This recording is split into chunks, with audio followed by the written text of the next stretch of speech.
Next, itong ba naman na babanggain ng mga ito. Dito muna tayo sa itong nun na babangga dito sa ba. Ito ang nun, ito ang ba. At ganun din ito, at ito ang ba. Pansinin mo, may meme dyan ha, may meme na maliit. Paghaluin mo ang meme at saka nun. Pero kung hindi mo kayang i-balance, mas mabuti na meme pa rin ang gamitin mo kaysa mangingibabaw marinig sa tainga ang nun. Pansinin mo ha, pagdating dito at dito. فادع لنا ربك يخرج لنا مما تنبت الأرض من بقلها فادع لنا ربك يخرج لنا مما تنبت الأرض من بقلها.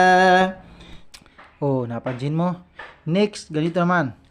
Kapag itong ba na ito ay kapag babanggain ng kahit anong letra, basta may meme na maliit sa taas or sa baba ng letrang babangga dito sa ba, ay ganun pa rin ang gawin mo. Pansinin mo dito ha. Ito ay Hamza. May meme na maliit dito sa taas niya. Pansinin mo ha.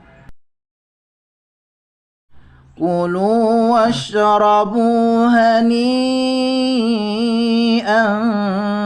بما كنتم تعملون كلوا واشربوا هنيئا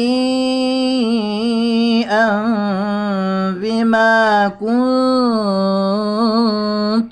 تعملون كل امرئ بما كسب رهين كل امرئ بما كسب رهين إذ انبعث أشقاها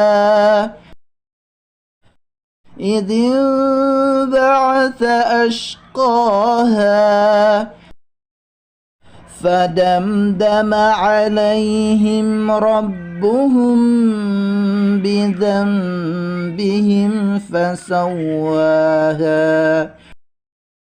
فدمدم عليهم ربهم بذنبهم فسواها.